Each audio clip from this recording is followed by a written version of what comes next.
It's my privilege and pleasure to introduce our next speaker for the day, Dr. Lakshmi Narsiman.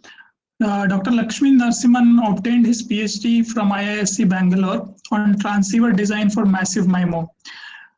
Previously, he has worked as a postdoctoral researcher at Syracuse University in the Sensor Fusion Lab on distributed detection and estimation algorithms.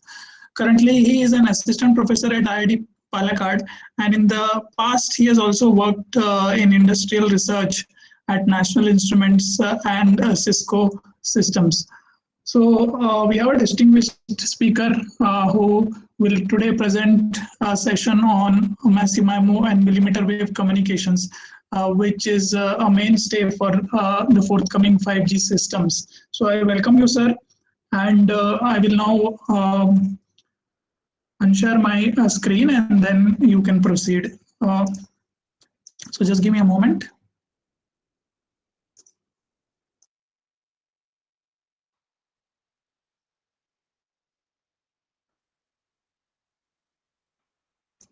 Yes, sir. Now you can please begin the session.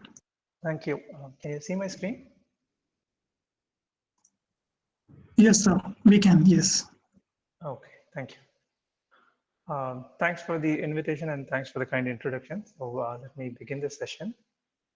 So what I'll be talking about today is massive MIMO, and in particular massive MIMO for millimeter wave communication systems. So the outline of the talk in the next 1 hour is going to be first a little bit of introduction, and then what is my massive MIMO system, why is it more suitable for millimeter wave systems, and some particular signal processing techniques such as channel estimation, beamforming, and finally some applications of machine learning and millimeter wave systems. So this will be the general outline. So if any point of time, if you have any questions, feel free to stop me and let me know your questions. We can discuss and answer them and then move forward. Okay. All right. So first, let me describe what is massive MIMO. Massive MIMO has been used in literature and in technology for the past around 10 to 12 years, or even less than that. So conventional MIMO systems are something which has, so we are mostly going to talk about cellular MIMO systems. And in cellular MIMO systems, there will be a base station and there are multiple users who are surrounding a base station and then trying to communicate with the base station both in the uplink and in the downlink. So the base station is something which in the conventional MIMO has 8 to 32 number of antennas. Whereas in massive MIMO systems, it's really huge, and that's the name, hence the name massive. The number of antennas that are supposed to be there in a massive MIMO system at the base station is 128 to 256 antennas. So even a basic, very simple base station will contain at least 128 antennas. So the number of antennas are now in orders of hundreds. So that's the major advantage of having a massive MIMO system. So this is going to increase the number of spatial streams that is available for transmission. And because of the increase of the spatial streams, the capacity also has a huge boost. So we know that from Shannon's theory that capacity is log of 1 plus SNR. So this is for a CISO channel. So in case we have a MIMO channel, then we have minimum of NT, NR times log of 1 plus SNR. So as the number of spatial streams increase, then the capacity scales with the number of spatial streams that are available for transmission. So each spatial stream can carry data of its own. That means we are effectively increasing the data rate and the throughput as you increase the number of spatial streams. And by adding more number of antennas, what we are doing is we are adding more and more spatial streams. And there is at least 32 times improvement, or I shouldn't say at least, there is at most 32 times improvement in the massive MIMO system. So if we have, let's say 400 Mbps, so 400 Mbps is the maximum that we have in conventional MIMO systems. Then we have 32 number of spatial streams and 20 megahertz as the bandwidth. So when 400 Mbps is what that we can theoretically achieve today with LTE, if we implement massive MIMO systems on top of that, then we can get 32 times more than that. So that's almost 128 or it's 12.8 gigabits per second. So that's a theoretical maximum. So with a massive MIMO system, we can get 12.8 gigabits per second theoretical maximum. So in practice, it may not be that much. So, but still, it's a huge amount that is possible for a single cell. So this is all within a single cell. And across cells, each of it get multiplied even more. So this is the theoretical maximum that we can get from a massive MIMO system in a single cell. But spectral efficiency is not the only thing that we get. We also get reliability. So what we mean by reliability is the block error rate. So the block error rate tells the number of blocks or frames in a transmission that fall into error as a ratio of the total number of blocks that are transmitted. So typically we measure block error rate in percentage. So let's say if we want 5% as the block error rate, then it means that out of 100 blocks that we transmit, only 5 are in error. So even if 1 bit is an error in a block, we say that the entire block is useless. So the entire block is it has some error and we discard that block. So we discard the packet. So for an block error rate of less than 5%, typically operating SNR is somewhere between minus 5 to 20 dB for a conventional MIMO. So 20 dB is a really good SNR actually for a cellular system. For a cellular system, the typical operating range is always between 0 to 8 dB. So that's the best that we can get in a typical cellular system. So if you're really close to the base station, then probably you'll get around 20 dB. So this is the best range of SNR that is available in a cellular conventional MIMO system. But what happens in a massive MIMO system? So there are two things that come into play here. One is the obvious array gain. So once you have 128 number of antennas or 256 number of antennas, even a slight signal or a minuscule magnitude signal is received by 128 or 256 number of antennas. The moment you have so many antennas receiving the same signal, there is an array gain to obtain from that. So even if you transmit with the same amount of power that you are transmitting with conventional MIMO, you have almost 32x time the power received at the receiver because of this increase in the number of receiver antennas. So this translates to array gain. And this array gain gives us about up to 15 dB increase in SNR. Just by increasing the number of antennas, we get almost 15 dB increase in SNR. So this is one thing that's going to improve our reliability. And there is the other thing, which is the diversity gain. What does diversity gain mean? So diversity gain means that the moment you have so many different spatial streams, so it can we can transmit the same data in multiple spatial streams. Even if one of the spatial streams is in a deep fade and the channel is really bad in one of the spatial streams, by using some sort of a space-time code, the other spatial stream would carry the required data and still provide us very high reliability. So this is what we call it as diversity gain. So we have diverse channels, and even if one channel is really bad, due to this availability of diverse channels, which are independent to each other, what we get is a gain due to the diversity. So this increases reliability. So increasing number of spatial streams not only gives us more capacity, but also gives us more reliability. So there is a trade-off between you want more capacity or more reliability, and that is famously known as the diversity multiplexing trade-off. We will not get into that. So effectively what we have is higher spectral efficiency and higher energy efficiency. What we mean, how did we get energy efficiency here? Because we are getting more gain just by increasing the number of antennas, we can transmit at lesser power and still get the same SNR. So this means that the number of or the amount of power that we need to pump in to radiate the signal would actually be lesser in a massive MIMO system to achieve the same SNR compared to a conventional MIMO system. So these are all the positives, but this has to come at certain cost. So the cost is computational complexity. Because we are increasing the signal dimensions to such a large extent, the complexity of signal processing algorithms, they increase a lot. So because of this increase in complexity, what we have is we have hardware that needs to support such high number of antennas, which will have a lot of power amplifiers, a lot of low noise amplifiers and signal multipliers and so on, and filters and so on. So this increases the hardware complexity. And in order to run this hardware, we also require power. So it increases the power requirement, power consumption, and of the front end, not of the transmitted signal. So the transmitted signal power might actually still be lesser, but the hardware that is required to generate those signals, that might consume more power. So there are disadvantages in that sense. And also we have to run the signal processing algorithms, which will consume more computational effort. So we may need a little more powerful computers or signal processing DSP chips inside the base stations and cell phones to drive a massive MIMO system. So effectively, what we need to realize the advantages massive MIMO system is a setup where the RF front end is scalable, where the hardware is scalable, and the antenna arrays. So if you see in this picture, look at the, so this has about 128 number of antennas, and look at the amount of antennas and the density of packaging and so on. So the hardware needs to be smaller in size, and the power consumption of the hardware needs to be scalable effectively with the number of antennas that we add to it. So the RF front end needs to be scalable. And it also needs to be power efficient.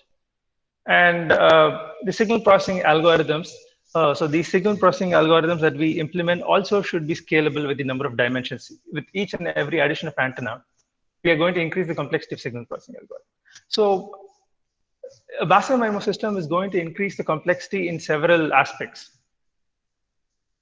So it so happens that millimeter wave systems complement massive MIMO systems by becoming or enabling scalability in all these aspects. So they enable scalability in terms of hardware, and they enable scalability in terms of computational effort, and also enable scalability in terms of power consumption. So this is why we'll see that millimeter wave systems are very complementary to massive MIMO systems and very ideal that they go together. So next, we'll see a brief description about millimeter wave system. Most of you might have already known this. For the sake of completion, I'll just go through what is a millimeter wave system and so on. So the main motivation to go to millimeter wave communication is simply because of spectrum scarcity. That's the main motivation. If there was no spectrum scarcity, probably nobody would have even thought of going to millimeter wave communication systems. You know, spectrum is so scarce that there are so many scams in getting spectrum and so on. So because of this, we or the industry try to use spectrum that is in the unlicensed band. So the unlicensed band is mostly in the larger frequency band and tens of gigahertz. So why is this called millimeter wave? Simply because when you move to a frequency band where the frequency is in tens of gigahertz, the corresponding wavelength is few millimeters, and hence the name millimeter wave communication. Our typical communication that happens at few thousands of megahertz to very small gigahertz, there the wavelength is in the order of centimeters, tens of centimeters, and up to 1 meter and so on. So because the wavelength is in the order of millimeters, we call this as the millimeter wave communication. And here, the frequency available is completely unlicensed. So there is no, getting license for transmission here. So it's completely unlicensed.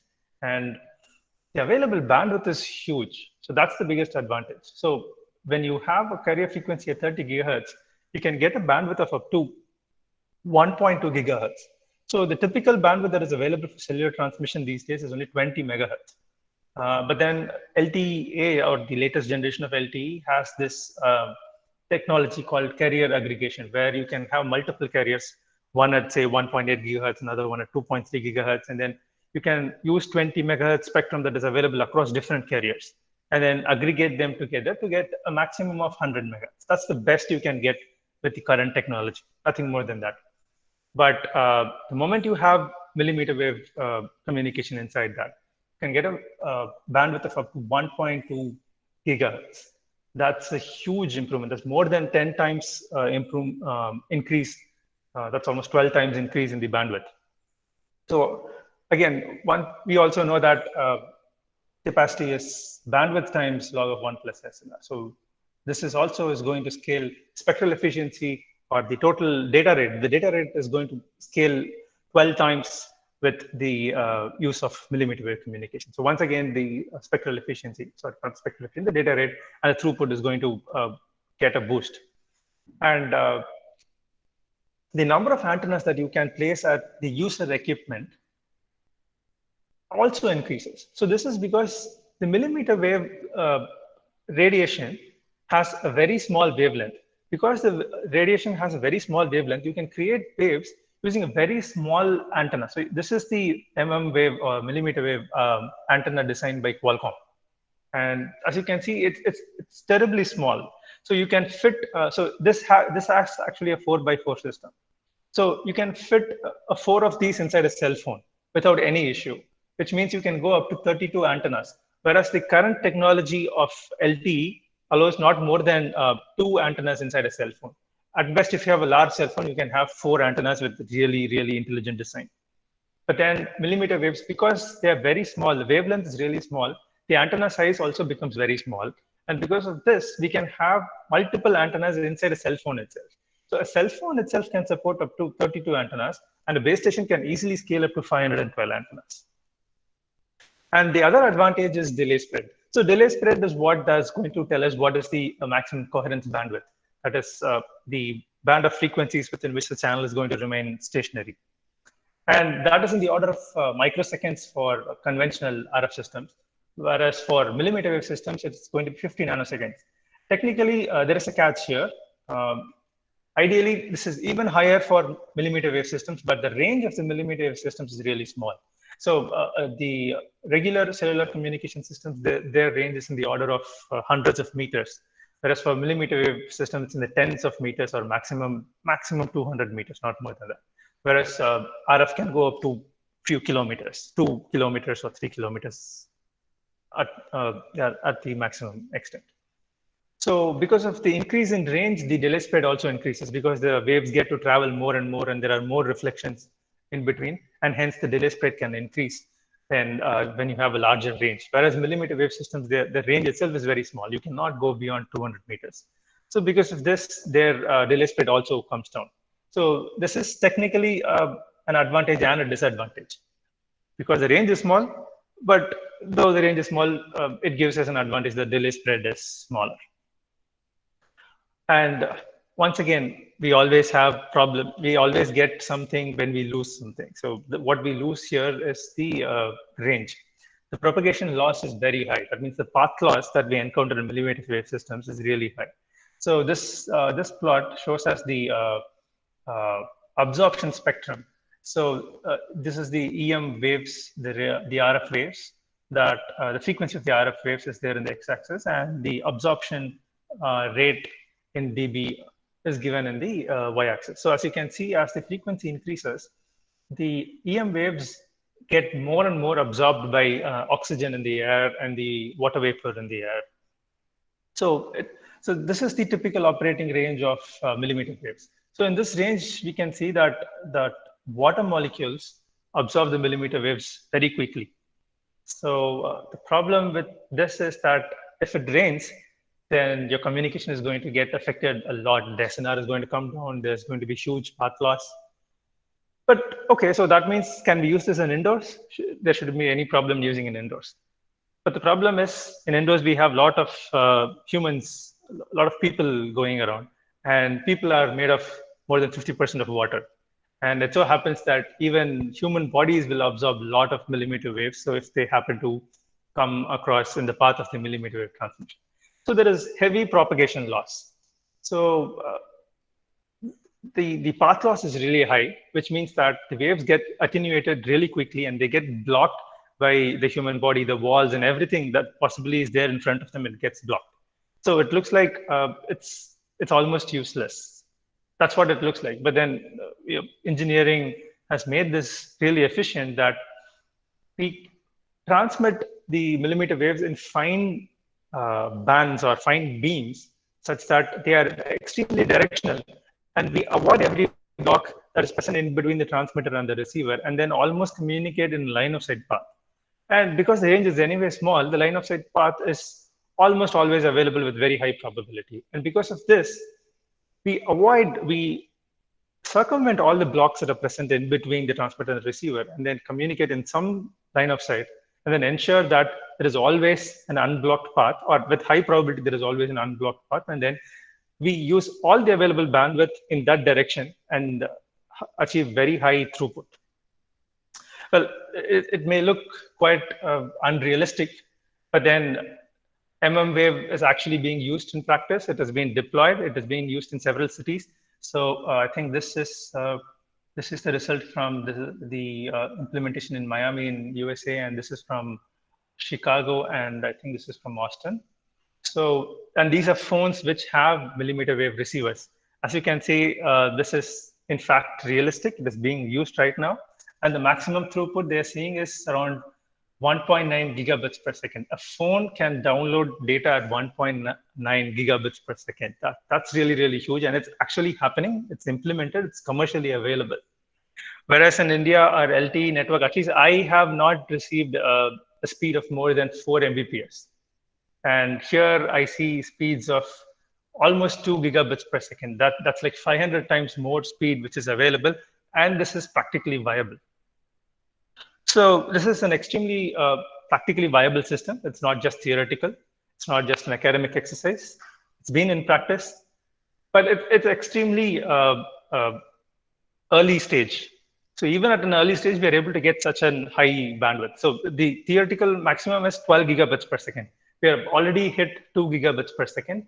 So there is a lot more work that needs to be done to go closer to the theoretical maximum. All right, so let's get into some more details. So we need to understand the limits of a system before we can try and achieve those limits. So first, what are the limits of massive MIMO? If we are using massive MIMO in a millimeter wave system. So first thing that I said was the hardware has to be scalable. And so first thing that I said was that the antennas are really huge for regular RF system. So if you can see here, so this is one example of a massive MIMO system which was implemented in early 2010s.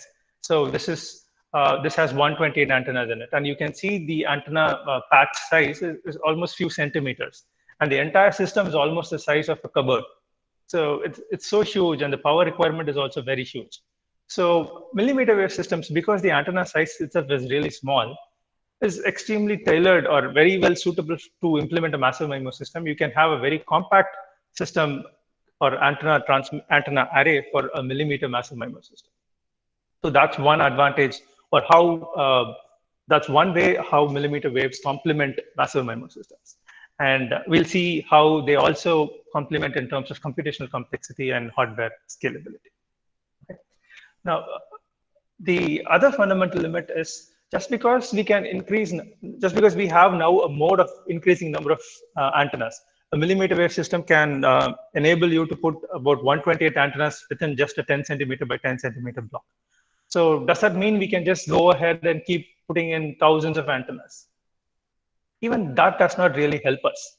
So that's because there is a limit. There is a limit beyond, there is an asymptotic limit to increasing the number of antennas. And fortunately, that asymptotic limit comes at around thousands of antennas. So right now we are operating in this range, around 200 antennas, not more than that. So we have still not hit the asymptotic limit. So we are still operating in this regime. So this curve shows us the average spectral efficiency versus the number of antennas that we have at the transmitter for a fixed transmit power and an SNR. So the scaling corresponds to the amount of power that is put in each and every transmit antennas. So essentially, if we have m number of antennas, then the power put in each antenna is scaled according to 1 by m raised to the power epsilon. So depending upon the amount of power, so if we don't do any scaling and simply allot equal power, then this is what we see. There is a peak, and then there is no return of investments beyond that. So increasing number of antennas, in fact, reduces the spectral efficiency. This is because of the increase in interference. So more number of spatial streams cause more interference, and then the spectral efficiency effectively comes down. So, and there is a peak, and there is an asymptotic maximum. We cannot go beyond that. There's an upper bound. And that is also because of the interference and the SNR limits that we have. So it looks like the best point for us to operate is, as of now, is here in this region. And this is exactly where we are operating at this point, somewhere with 200s of antennas, not more than that. So this is the limit in terms of the number of antennas that we can use. And in terms of complexity. So this curve, the curve here tells us the complexity in the demodulation. So let's say we have NT and NR transmit antennas. We want to perform maximum likelihood. That's the optimal demodulation that you can ever do. So the maximum likelihood demodulation has a complexity of roughly NT times NR in the order of times 2 raised to power the spectral efficiency. So spectral efficiency, let's say spectral efficiency is simply nothing but the number of symbols that you transmit in each transmit antenna and times the number of bits per symbol. So let's say this, if we use 4 QAM, then M is equal to 2 because you can carry 2 bits at one 4 QAM symbol. If it's 16 QAM, then it will be 4. So let's say we have 128 transmit antennas and we use 16 QAM. And so that means the spectral efficiency would be 512. So, well, it's the number of bits per channel use. I won't say it's spectral efficiency, but that's the number of bits that we are transmitting per channel use for NT is equal to 128 and 16 QAM. So the order of complexity for maximum likelihood computation would be NT times NR times 2 raised to the power 512. 2 raised to the power 512 is more than the number of atoms that's present in the universe. So if we have the fastest supercomputer and then we use it for demodulation, even that will take few centuries to demodulate even a single channel use data. So it's impossible to use maximum likelihood detector or demodulator. In fact, as you see in this curve, the maximum likelihood detector stops beyond this point. So that's roughly around 16 antennas. So the sphere decoder or the maximum likelihood decoder cannot be used in practice for more than, now we can move up to 32 antennas, but not more than that. So it's computationally too heavy to use. So the best thing to use is what are known as message passing algorithms or belief propagation based techniques. These are graphical model based techniques. So they can actually be scalably used for even large number, or even up to 1,000 number of antennas. So that's the only thing that is enabling us to get very high detection reliability or demodulation reliability at low complexity. The linear receivers such as zero forcing, MMSE, they are also very, very poor. So this curve tells us that their performance, the linear receiver performances are very bad. So the best thing to use is the message passing based receivers. So that has very low complexity. But then since we can't even run the ML algorithm, how do we know that the message passing receiver is actually performing well? Because in low dimensions, message passing is performing really poor. But it so happens that as the dimensions increase, the performance is good. That's because we have a bound on performance. So once again, this is where the understanding of fundamental limits help us. So even though we don't know what is the exact ML performance at these number of antennas, we know that at any point of time, it cannot go beyond a certain limit. And that limit is given by the AWGN performance. AWGN is the case without any interference. And it so happens that the message passing algorithm hits the AWGN limit or the lower bound after a certain number of antennas. So this tells us it is the best after a certain number of transmit antennas. And as you can see, once the transmit antennas hit around 128, then the message passing algorithm becomes the optimal algorithm itself. So once again, this tells us that it is very much useful for millimeter wave systems where you can have 128 number of antennas in a system. And now we have something which is computationally scalable. The other thing is channel estimation. So we need to estimate the channel once in every coherence time and coherence bandwidth. So what is coherence time? Coherence time is the time period within which a channel is stationary, and coherence bandwidth is the frequency band within which the channel is stationary. So there are two competing technologies here. One is frequency division duplexing, other one is time division duplexing. So the advantage of having time division duplexing is that the uplink and downlink both happen in the same frequency band, but in different time slots. So the base station can in fact exploit channel reciprocity and then do channel estimation only once. So what this means is, so let's say we have a base station and we have a user equipment. So this user equipment is a cell phone or laptop, whatever, that connects to the base station. So when it connects to the base station in the uplink, it transmits pilots. And using this pilot, the base station obtains the channel state information in this link. This link is at a particular frequency band. Okay, so this is at a particular frequency band. This x-axis is the frequency. So let's say when it is being used for uplink, it receives the pilots and estimates the channel. So now the base station already knows the channel because of channel reciprocity, which means that irrespective of the direction of transmission, as long as it's the same frequency band, the channel is going to remain the same. Channel gains are going to remain the same. And so using this or exploiting this channel reciprocity, the base station, when it is transmitting data in the downlink, it will use the same channel. So now the base station both has channel state information as a receiver and channel state information as a transmitter. Because of reciprocity, both are same. So there is no need for computing the channel state information when it transmits. Whereas if we use frequency division duplexing, then the uplink is in a different frequency. So this is in some FC and this is in some other FC. Downlink is in different frequency. So the channels will be totally different. So that means both the links will require different pilots. And now this will also reduce spectral efficiency. So the channel estimation also becomes much more complex. So TDD or time division duplexing is much more favorable. But then in practice, a combination of both is used. Okay. Are there any questions so far? Can you hear me? You're able to hear me, right? Okay. Yes, sir. Yeah. Sir, there is one question in the chat box. Can you elaborate the objectives of MP model? Objectives of which model? MP message model. passing. So, Message. Raghava, are Yeah, you yeah. there? Message Can you elaborate? Okay. Yeah, message passing. All right. So message passing typically has two sets of nodes. So one is known as the observation node, the other one is known as the factor node. So the observation nodes are nothing but the nodes that correspond to the received symbols. And the factor nodes are those that correspond to the transmitted symbols. Now the received symbols and transmitted symbols are connected through the channel. So if we have y equal to hx, where y is the received symbol or received signal vector and x is the transmitted signal vector, then we can draw a graph which is given by this matrix H. So in some sense, this will be the adjacency matrix. In some sense, not exactly. So using this matrix, we can draw a graph. So it will be a bipartite graph. So there will be a set of nodes. So let's say these are the observation nodes. These are the factor nodes. There will be a connection. So there'll be messages passed back and forth. These messages are simply nothing but the posterior probabilities, approximate posterior probabilities.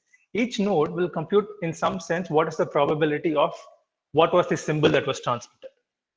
So finally, all the posterior probabilities are combined or fused together to find out the actual signal that was transmitted. So essentially what we would do is we would compute the probability of each and every x or xi, the symbol that was in this vector, and then we'll choose the maximum probability or the symbol corresponding to the maximum probability. So that is the idea behind message passing. So you compute the probabilities individually and then combine them together. I hope that was at least briefly clear. That's it. Yes, sir. Thank you, sir. Okay.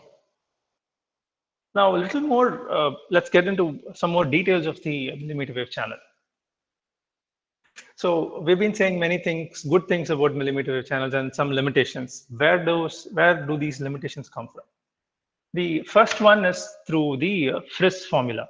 So what does this Friss formula tells us is the, let's say you transmit some amount of power and let's say you receive some amount of power with certain antenna arrays.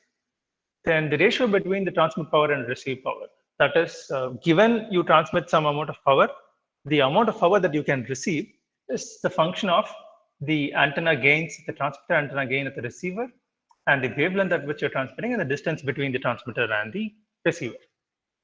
So what does this mean for millimeter wave systems? First of all, our wavelength is going to be really, really small.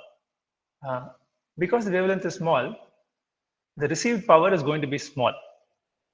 With the same antenna gains, if we just reduce the wavelength at which we are transmitting, our received signal power is going to come down, which means our SNR is going to come down. So this tells us if we want the same ratio here, we have to not only reduce lambda is already reduced by using mmWaves. Then in order to compensate for that, we have to reduce the distance, which means we have to reduce the distance between the transmitter and the receiver if we want the same amount of SNR. And we are using millimeter waves for transmission. So this is one of the reasons why the range is really, really small in millimeter wave systems. So we cannot get kilometers of range. We can get only few meters, tens to maximum 200 meters of range.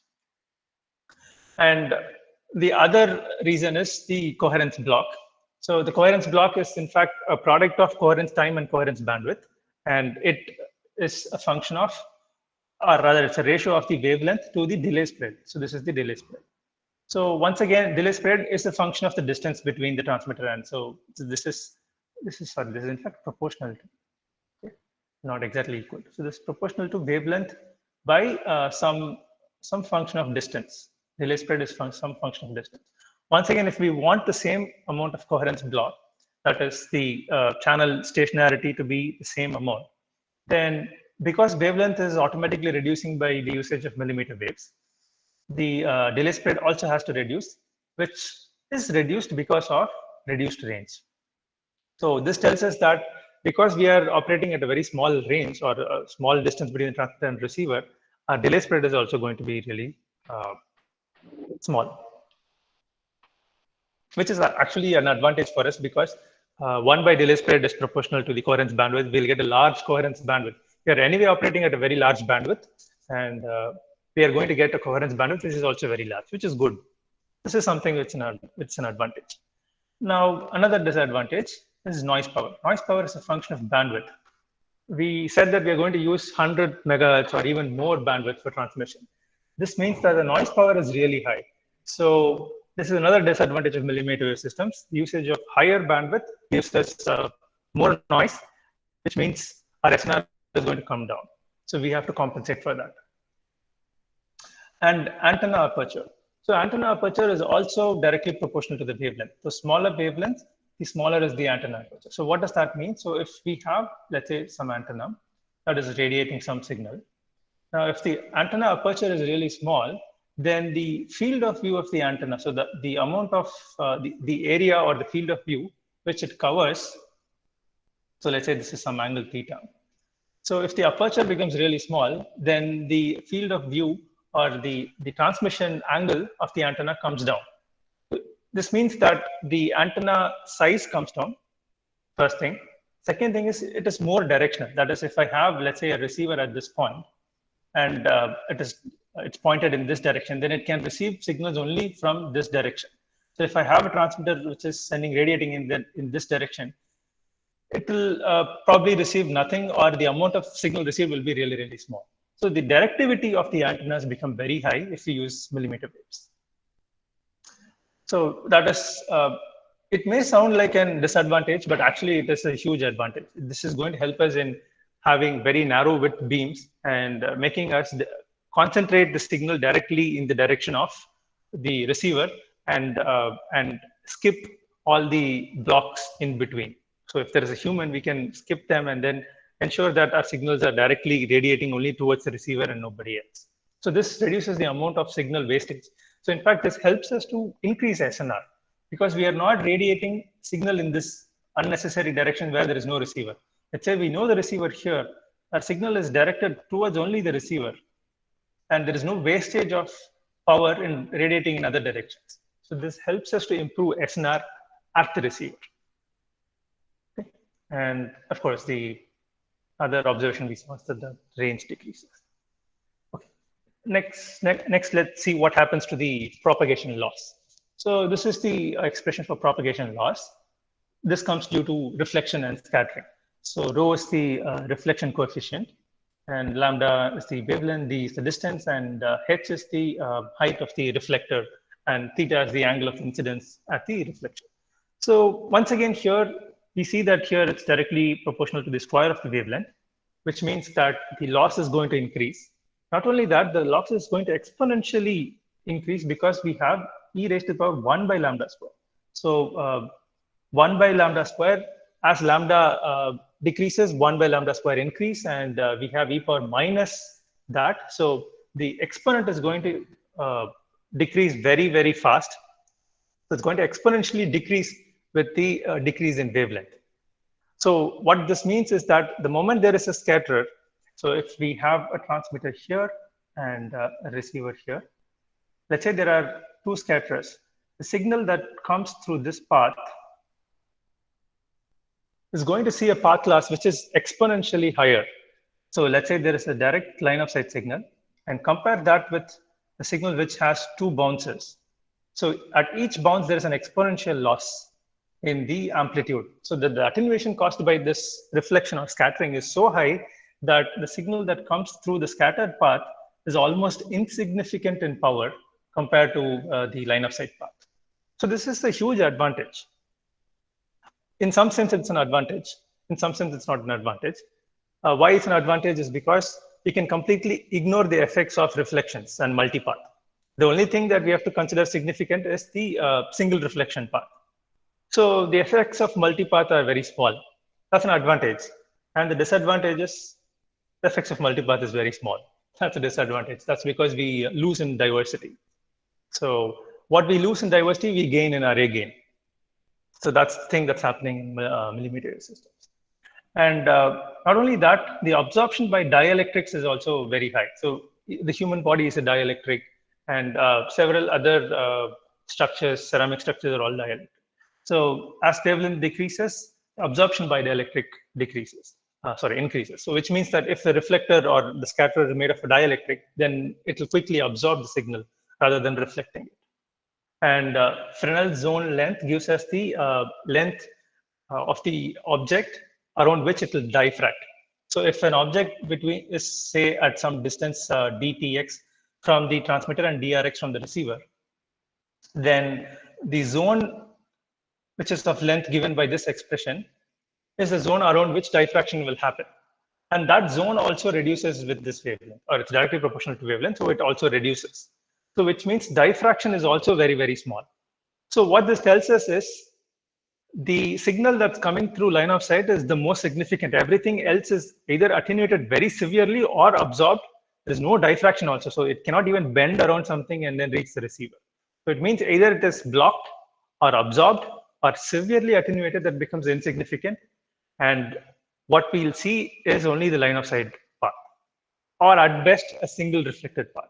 So this tells us that there is no need for statistical models of the channel. Only need is geometrical modeling. So given the spatial geometry of a transmitter receiver space, what we can do is geometrically do the ray tracing and then find out what is the channel impulse response. That will give us an FAR model of the channel.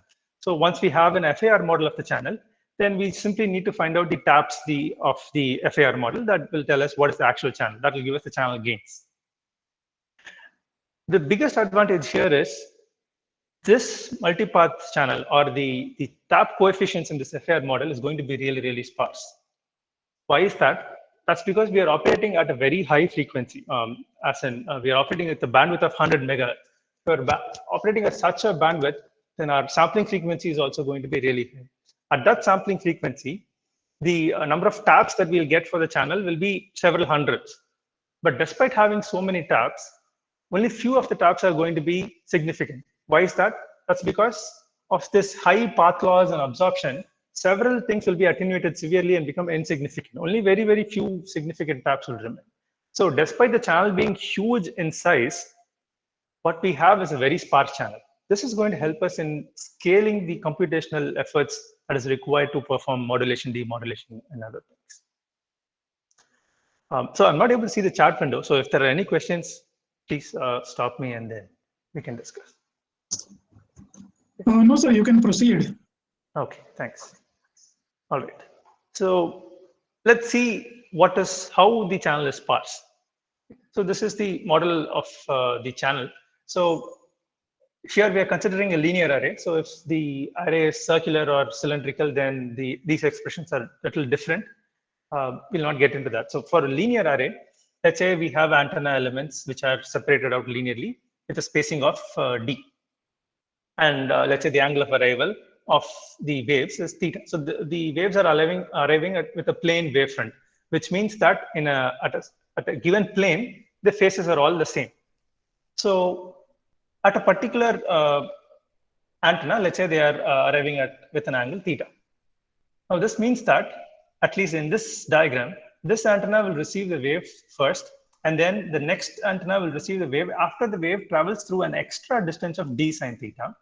And this one will receive the wave after the wave travels an extra distance of 2d sine theta, and so on. So because of this extra distance the wave is traveling, because the wave in a given plane, so this is one plane, and in this plane, they all have the same phase.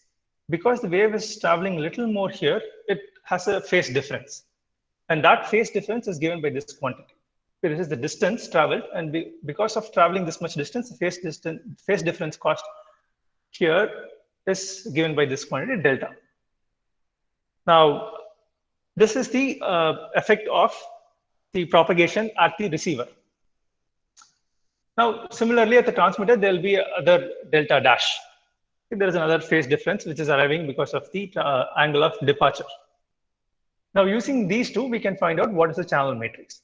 The channel matrix is effectively nothing but the outer product between these two phases of the linear arrays, that is RL and TL. Each L corresponds to one of the multipath, either the line of sight or the single reflection path. So these are the amplitudes or the channel gains in each of those multipath. So effectively, you can write this entire thing as H matrix as some R matrix times a diagonal matrix D times a T matrix. So this diagonal matrix will contain all the alpha, and this R matrix will contain in each column the RL vectors and so on. Now, this matrix may not look like a sparse matrix. It may look like a dense matrix. But then if we take the Fourier transform of this matrix, in some domain, in this case, it so happens to be a Fourier domain. If this is not a linear array, then it's not necessary to be Fourier domain. If it's a circular array, then it'll be sparse in a totally different domain. For a linear array, it so happens that if we find out the Fourier transform, in the Fourier domain, the channel is really, really sparse. So as you can see, there are only roughly three significant channels and something around it. So this is in fact 32 by 32. So the channel matrix, which has 32 by 32 entries, roughly has some. So 32 by 32 is around 2 power 10, 1024. So 1024 channel entries are there inside. Out of 1024, probably 20 are the significant, 20 or 30 are the significant channel gains. The rest are all very close to zero. This is extremely sparse. So this is one of the biggest advantages that's going to help us in scaling the computational efforts. So by doing some manipulations here, because of lack of time, I'm going to skip explaining these things. So what we can do is we can write down all the received signal as one equation y is equal to AH, where y is the set of all received signal, H is the set of all channel gains, and A is a matrix which we call as the measurement matrix. Okay, since this is important, I'll go through probably. So let's say y is the set of all received signal. So it has let's say its dimension nr cross some m. So m is the number of channel uses. So in a single channel use, I'll get a vector nr cross 1. So after m channel uses, I'll get a matrix of this form. Now let me do the inverse Fourier transform to that matrix. Then this is what I get, where x is the transmitted signal. So it will be of dimension nt cross n. Now, let me transmit x such that x is a Fourier transform of some other set of signals. Okay, so this will be nt cross nt and s. Now, ideally, to estimate the matrix H, we'll require at least nt number of pilots. Question is, can we choose m such that m is really, really small than nt? Because of this sparsity, this is possible. Because now this F Hermitian Y could be represented as this matrix, where this H dash is the Fourier transformed version, which is very sparse. Now all we need to do is estimate this H dash. Okay, so this S is going to act as the pilot now. Now, okay, so this is M Y dash. Now, let's say we multiply M. So technically we did not multiply M here. I'll explain later why we need to multiply M. So in this case, assume that M is an identity matrix. So which means this is just as good as identity, and this is also identity. And we get this expression. So now we have matrices here. Let's vectorize the matrix. Let's put the columns of them one by one underneath. So we'll get a vector. So we vectorize this left-hand side.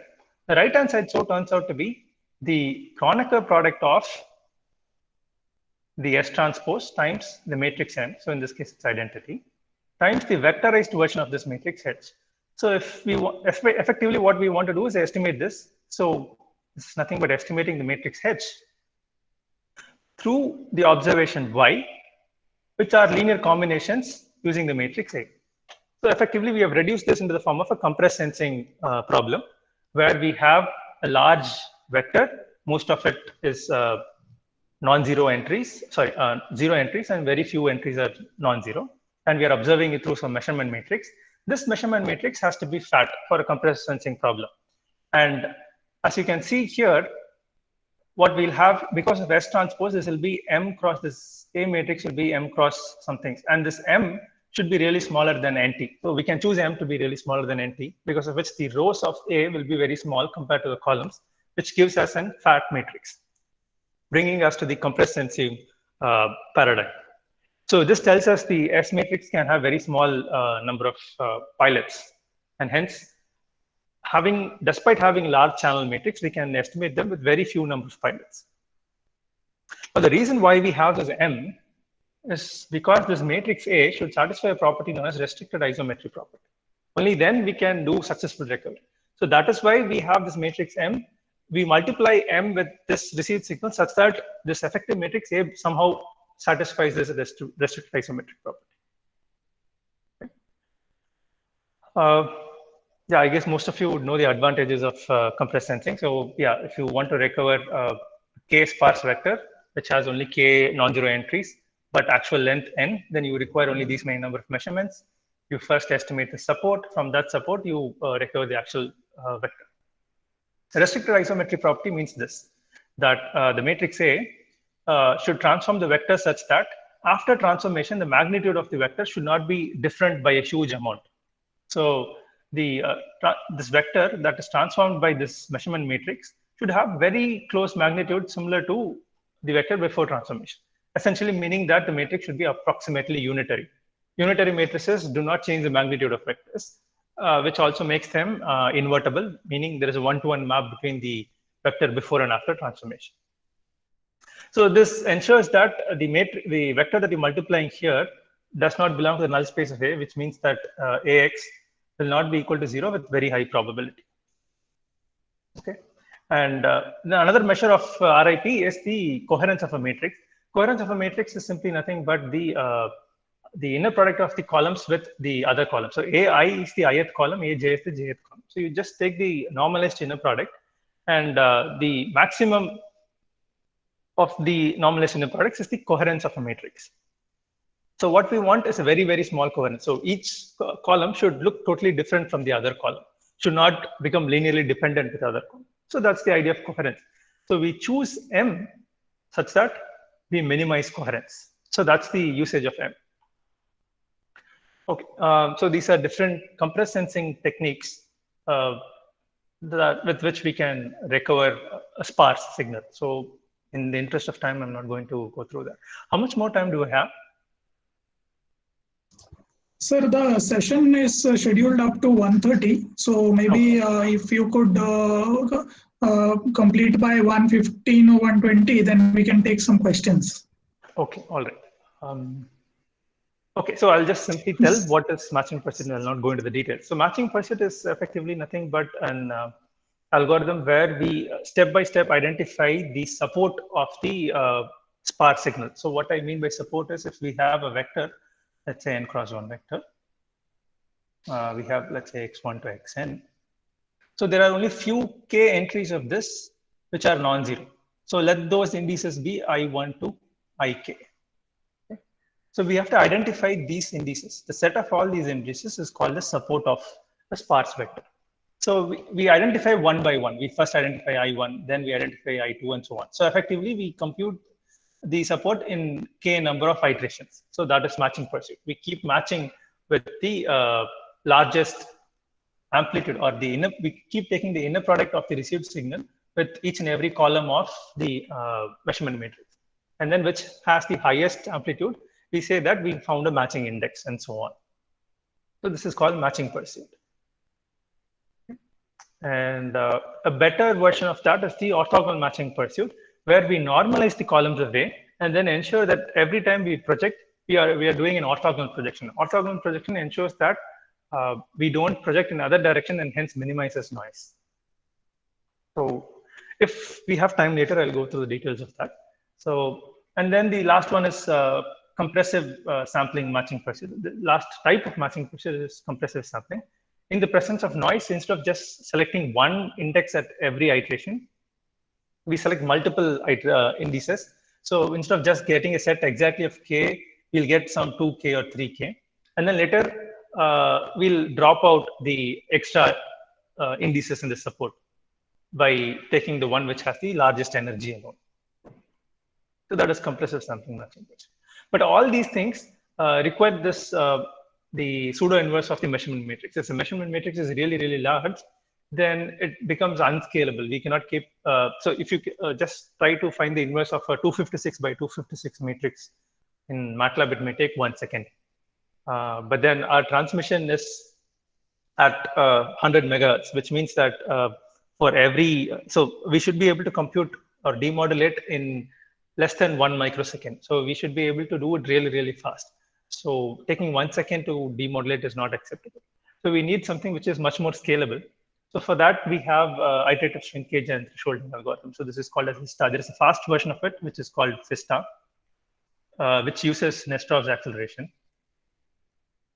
So the idea is that this is similar to Newton-Raphson method, where you have, instead of Newton-Raphson iteration, we do what is known as the Landweber iteration.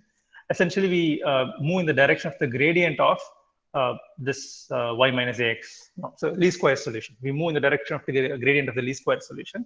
And then we perform thresholding. This thresholding helps us to avoid numerical instabilities and also reduces the noise that could be present. So here the assumption is that there is no noise, but in practice, y is noisy. So in order to get rid of or reduce the effects of noise, we do this thresholding. So this performs what is known as denoising. So this is simply just a projection operation, just multiplication operation, which is, it's not inverse. So this is much more faster and gives us solutions of sparse problems very fast. So this is the very effective compressed sensing algorithm to use. Next, we'll come to beamforming. So the biggest advantage of millimeter wave MIMO systems after giving very high spectral efficiency is because of directionality, high directionality. And this high directionality is through beamforming. We said that their aperture is very small and they are extremely directional, which means that the transmission is going to be very directional and we are not going to waste energy in any other direction. If we take a typical isotropic antenna and you feed in power to it, it radiates energy in all directions. Whereas a millimeter wave antenna array is going to beamform such that the energy is going to go only in the direction where we want. This is known as pencil beams. So the width of the beams are so thin, they're as thin as a pencil. So concentrated and hence very high SNR. So this is how, in fact, it looks like in real life also. So one way of trying to get such a thin beam of transmission is analog beamforming. So technically, it's not beamforming, it's only beam steering. So this is also known as passband beamforming or RF beamforming. So what we do is we control the interference in transmission through phase. Okay, so essentially we have two vectors, one at the transmitter array and receiver array. Each of these vectors are nothing but phases at the passband. So what we do is before transmitting, before amplifying and putting it into the antenna, we change the phase of the signal. That's it. So this is a phase shifter. This is a phase shifter. All it does is it adds a phase. So it adds some phase e power j theta. That's it. No change in amplitude, just a change in the phase of the transmitted signal. So because of the change in the phase of the transmitted signal, as we saw here, so we saw that the signals arrive at a different phase. What if we don't have a plane wavefront here? What if we change the phase of the signals here? Then we can somehow modify them to interfere constructively. So that's the idea behind beam steering or beamforming, to change the phase of the signal that are being transmitted such that they interfere constructively. So this AT represents the phase at the transmitter array, and this represents the phase at the receiver array. Now, the way that we choose this phase is such that this quantity is maximized. So what is this quantity? It is simply nothing but the inner product of the phase at the receiver with that of the transmitter modified by the channel. Effectively, this gives us the SNR. So this quantity divided by signal, or sorry, the noise variance, this is the SNR. So what we are doing is we are picking phase vectors that maximize the SNR. Okay? Now, this is going to help us have very directed beam. And what I mean by directed beam here is we'll decide the direction in which the beams are going to be pointed at. How is that happening? So that is because let's say there is a transmitter here. So this is a radial plot. Let's say we have a transmitter here. Now I want to know what is the received signal at this point. Let's say I put a receiver here. Or I can put the receiver at any angle. Okay. So let's say if I have a receiver at some angle, the receiver is an antenna array.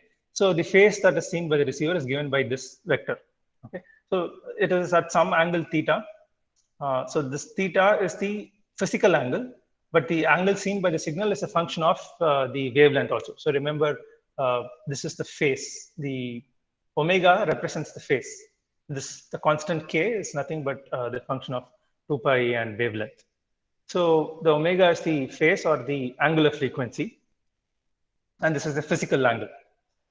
So this is the corresponding frequency that is phase vector that is seen by a receiver at some angle theta. Let's say at this point. Now the transmitter also has a corresponding phase, and yeah, so this omega plus delta is given by P of sine theta plus delta. This delta corresponds to the transmitted signal's phase. Okay. Now, given that these are the two phases of the transmitter and receiver, what is the effective signal at the receiver? So that is given by this quantity. Okay. Now, this n is because we have to normalize. So these are all, remember, just phases. They don't have any amplitude.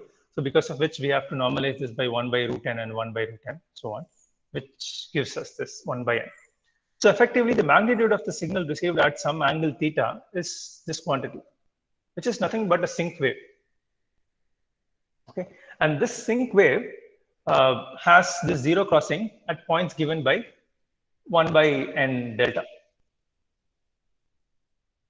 Now, if I plot this exact sync wave in the radial domain, so this sync wave is in the linear domain now. If I plot it in the radial domain, that is in real life 3D plot, this is what I get. So this is exactly sync function. This is the sync function, which is just plotted in terms of the radial plot. So if I have to narrow down this beam, so these are the beams along which it is transmitting. The signal at the angles at these points are really, really small, insignificant.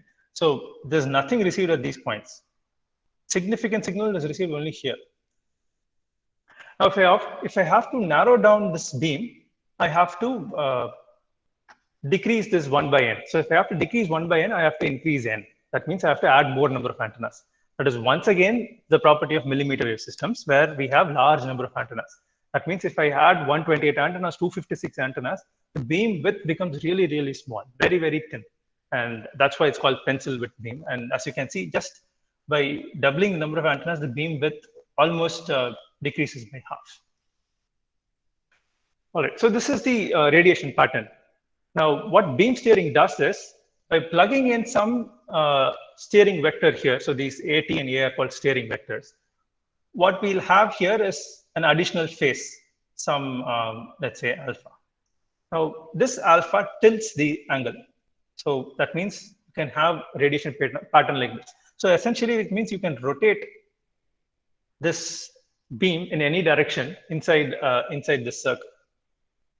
So we can steer. It's like a steering wheel. You can move these beams in any direction by choosing these steering vectors. So that's the effect of beam steering or analog beamforming. We cannot control the amplitude, but we can control the angle. We can steer it in any direction we want. We can pick and choose the direction with very high resolution. But then we cannot control the amplitude at all. So in order to control the amplitude, we do something in the baseband or in the digital domain. Okay? So what we do is we simply multiply with some matrix. And it can be that matrix can be an match filter. So this H Hermitian H is a match filter matrix, and the H dagger is the pseudo inverse, that is the zero forcing matrix, and the next one is the MMSE matrix. So this is the MMSE matrix. This is the zero forcing matrix, and these are the match filter matrix. So by multiplying that with the transmitted signal itself, so if we have some H and let's say we transmit X, what if the X itself is some H inverse S? Then the received signal, the receiver, especially this is useful in the downlink because the downlink will be mobiles. They did not do any processing. They'll be directly seeing this signal S. And this can also help us to null out certain directions. So let's say we have a very small side lobe here. Can we somehow amplify the side lobe? Let's say, let's have one side lobe to be like this. So this way we can serve two users. There'll be one main lobe and there'll be one side lobe. So we can serve one user here and another user here. So multi-user beamforming is possible when we do digital beamforming. Right? We can null out certain directions. We can amplify certain directions. Sorry, is there a question? No, sir. Okay, all right. So this is the advantage of having digital beamforming. But the problem with digital beamforming is finding out the optimal matrices, pre-coding matrices is quite difficult, especially given that the matrices H are huge. It becomes very, very complex. So here I have two models where U is the number of users. So in a multi-user MIMO system, later if we have time, I'll explain how this model comes into picture. So when there is a multi-user MIMO system, we have so many channel matrices, and we have to choose a P such that these P are in fact pseudo inverse or some inverses of this matrix HI. But then for other matrices, for other users, they'll become interference. So we have to choose such that the interference is minimized and so on. So the computing the pre-coded matrices becomes quite tricky. So in practice, what they do is half of digital beamforming and half of beam steering. So they choose some suboptimal pre-coded matrix, which you can get through less computational complexity, and then try to adjust the rest with beam steering. So this is called hybrid beamforming. But the biggest problem of having beamforming is that if the user moves, then we have to keep tracking the user because it's a pencil with beam. The user, if the mobile phone moves by even 10 centimeters, then it will be out of coverage. So we have to continuously track the user, which means the coherence time is going to be very small if the beam width is small. So tracking the user is another challenge that comes into picture of having very small beam widths. Okay, so we saw how we can get low computational complexity, sparsity, scalability in terms of dimension. Now, the final thing is scalability in terms of hardware. We saw that antennas are very small, but then how about the RF front end? So the RF front end has the power amplifiers, ADCs, and the ADCs are analog to digital converters, and DACs are digital to analog converters. So these are the other power-hungry systems in the RF front end. So are they scalable? So if these are scalable, then the entire system becomes scalable and very effective and efficient.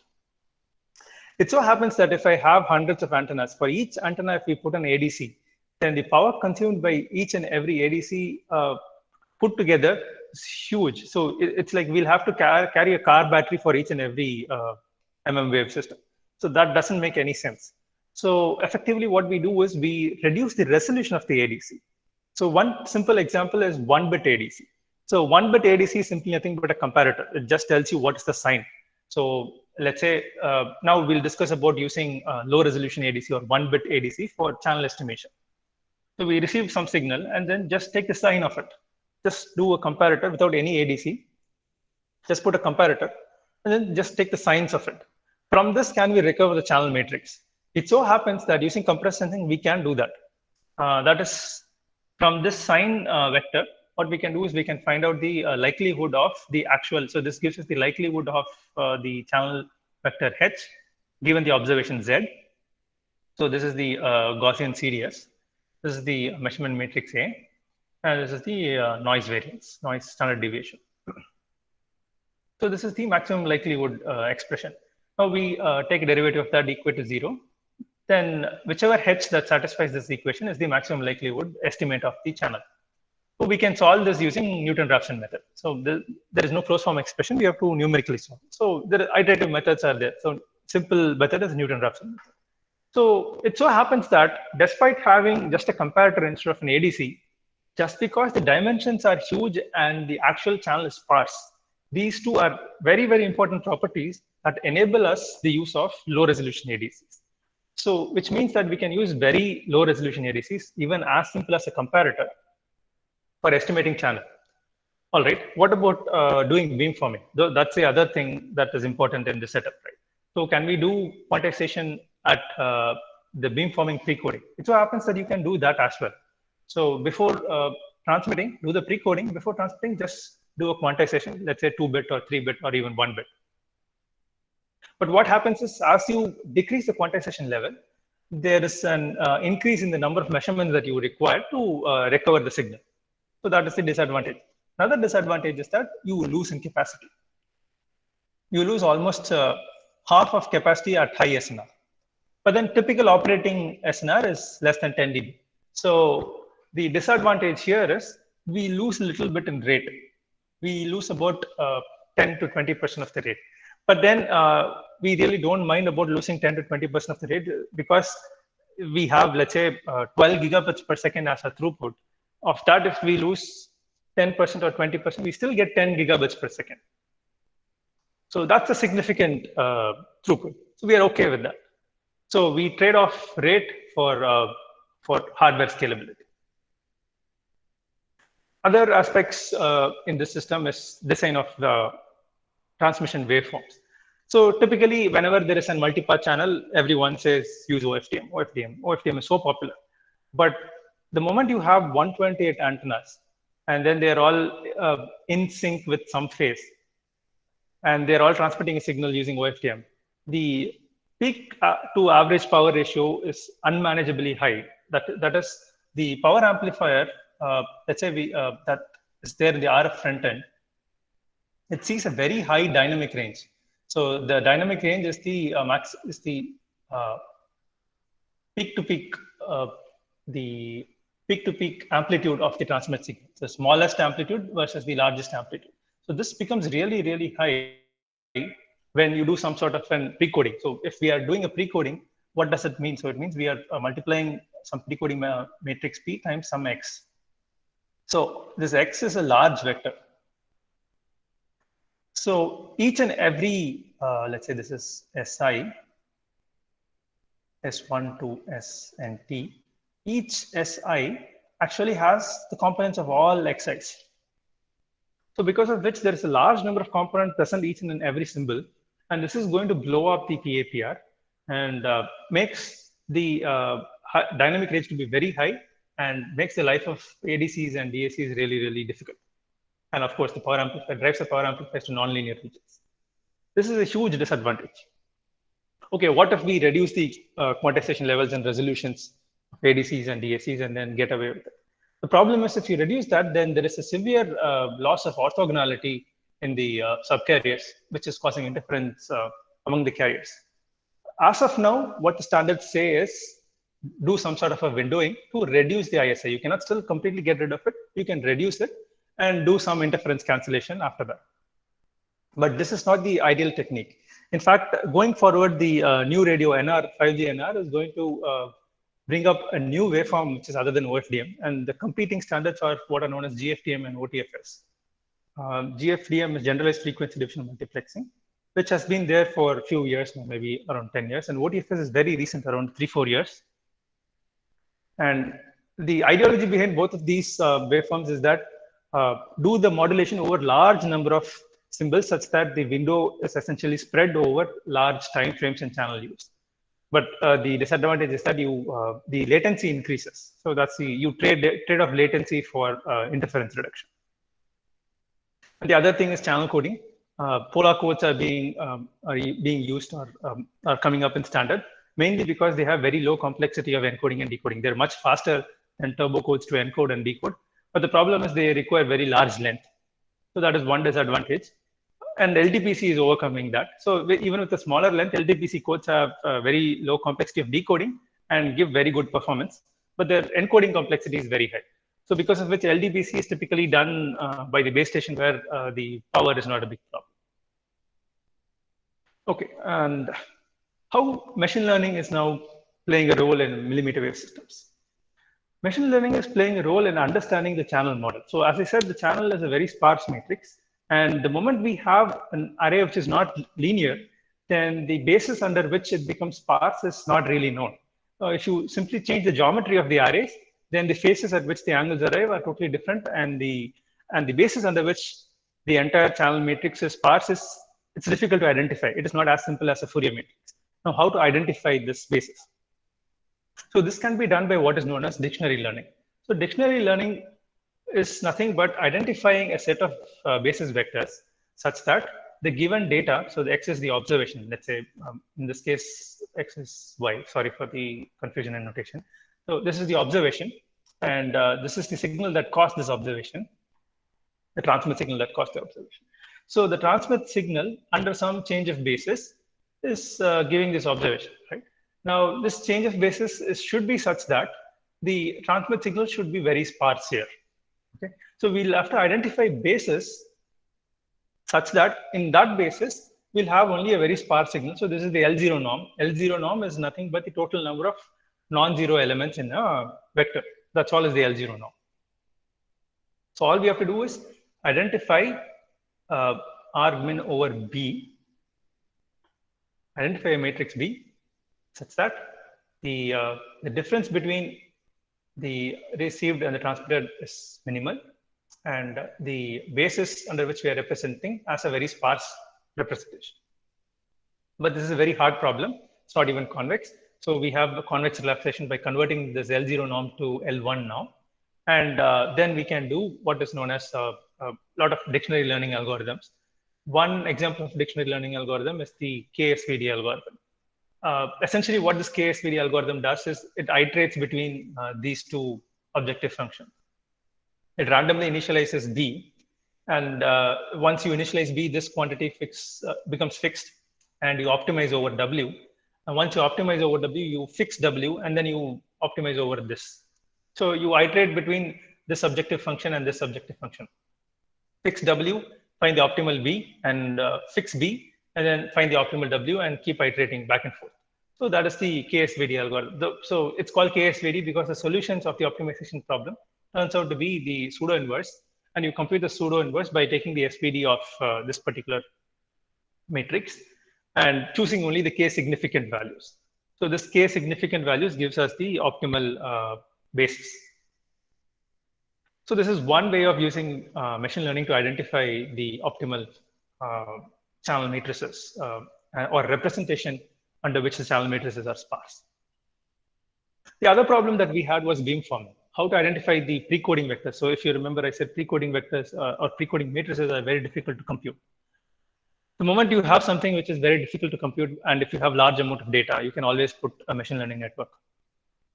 So what we do here is put a machine learning network in place of the precoder matrix P and in the place of the decoder D. So the transmitter is, I'm going to ignore noise. So this is what we have for some user. Okay, and that user recovers this X by applying a decoder D, right? Now this is all if it is linear. What if it is non-linear? Then all we have is just a function instead of matrices.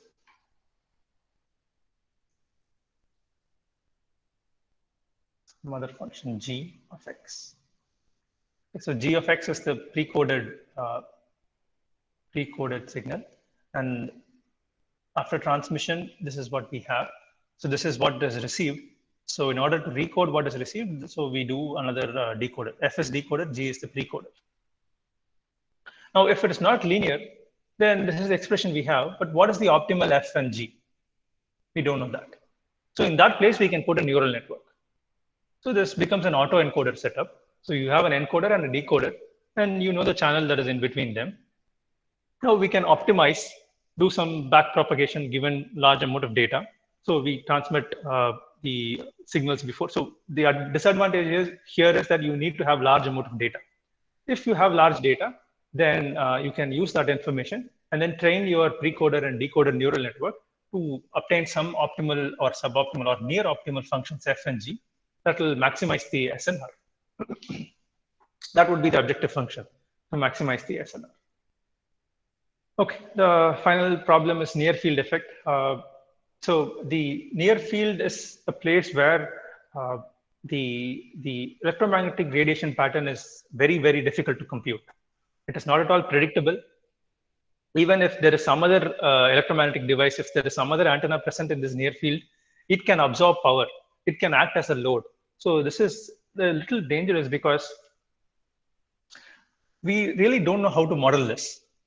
So in traditional RF systems, this near field is very small in length because it's inversely proportional to wavelength. So it's very small in length, so we ignore it typically. But in millimeter wave, the near field is really large in length, which means it becomes sometimes difficult to ignore it. And we don't know the model of the channel in this near field.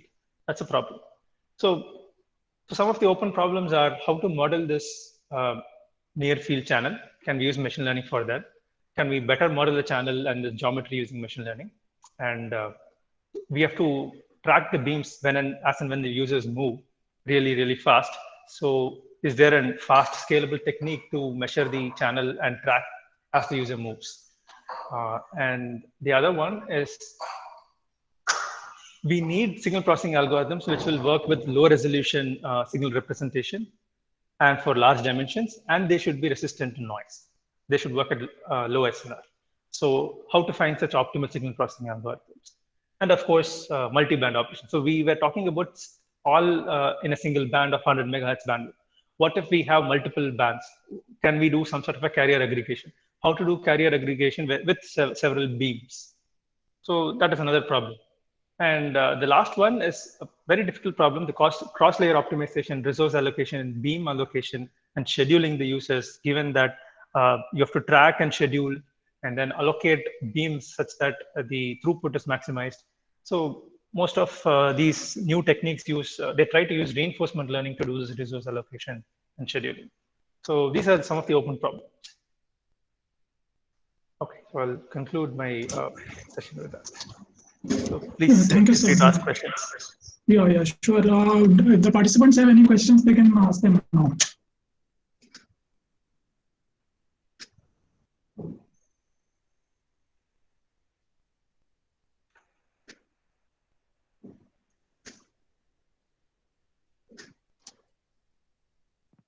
So, sir, I think your presentation has been so clear. There was so much clarity, and you have covered all the important topics related to massive MIMO and beamforming as well. So, I think the very fact that over 100 participants were still in the meeting just a little while ago is a testimony to the fact that it has been captivating, sir. I mean, it was a wonderful session. Thank you. So, yeah, I think Raghava has a question. Is it? Yes, sir. If sir could give some references to this literature. Mr. Raghava, I think you will have to speak a bit louder. No. If there are some references for this literature. Okay, so I'm sorry, I've not added any reference in this slide. Maybe I'll add the references to this slide and send it to Shah Jahan, and he can share it with the rest of you. Thank you. Yes, that's okay, sir. So we'll do that. And the slides by themselves are excellent, sir. I mean, I have worked in the area of millimeter wave beamforming, but the manner in which you explained it was terrific. So thank you, sir, thank you for such a wonderful session. On behalf of the participants at Atal Academy and Goa College of Engineering, I thank you sincerely, and I hope the participants enjoyed this session. So thank you, sir. Thank you once again. Yeah. I think there is a question, something about coherence bandwidth of Lte. So the thing about Lte is it has multiple modes of operation. The modulation coding schemes are very different. So typically it varies from few microseconds. Okay, you're talking coherence bandwidth. So it varies from 1.2 megahertz up to 20 megahertz. So coherence bandwidth depends upon the delay spread. So it also depends upon the operating channel. So yeah, so the worst case scenario is 1.25 megahertz, and the best case scenario is 20 megahertz. So you can get up to 20 megahertz coherence bandwidth in a line of sight channel. So that's the coherence bandwidth in LTE. But in millimeter wave systems, it will be even more. Can get even a higher coherence bandwidth. So there's another question related to propagation. Okay. That is, yeah. Okay, so reflection and diffraction are irrelevant in millimeter wave systems. I won't say in 5G. 5G uses a combination of both millimeter waves and the regular RF waves. So in millimeter waves, yes. So reflection and diffractions are irrelevant. How the song will reach inside a small room of dense, you mean how the signal will reach inside a small room of dense area. So that's why almost always there needs to be a line of sight path. Otherwise, at least a path with a single bounce, single reflection. That's it. So in an indoor environment, there'll always be a line of sight path. So the transmitter is always placed in a position such that on the ceiling or the topmost point, such that it always gives a line of sight path or at least a single reflection path. If there is no line of sight path or not even a single reflection path, then the throughput will be really, really low. It will be very bad. So either you will get like 2 gigabits per second, or you will get like 200 kbps. So that's the, either you get everything or almost nothing. Yes, sir. So actually, I will be taking a session at 3 o'clock. So there I will show the typical received signal power profile for the 60 gigahertz indoor system. So Okay, perhaps great. yeah. So I think there are no more questions, but there are the participants are full of appreciation, as you can see, sir. So Thank you. so Thanks a lot for everyone. Yeah. Once again, we all thank you, sir, and good day. Thank you, sir. Thank you. Thanks for attending the talks. Thanks for inviting. All right, sir. Thank you. Bye. Bye, sir. So to the participants, we will now reconvene at 3 p.m. So please have your lunch and be back by 3 p.m. Thank you.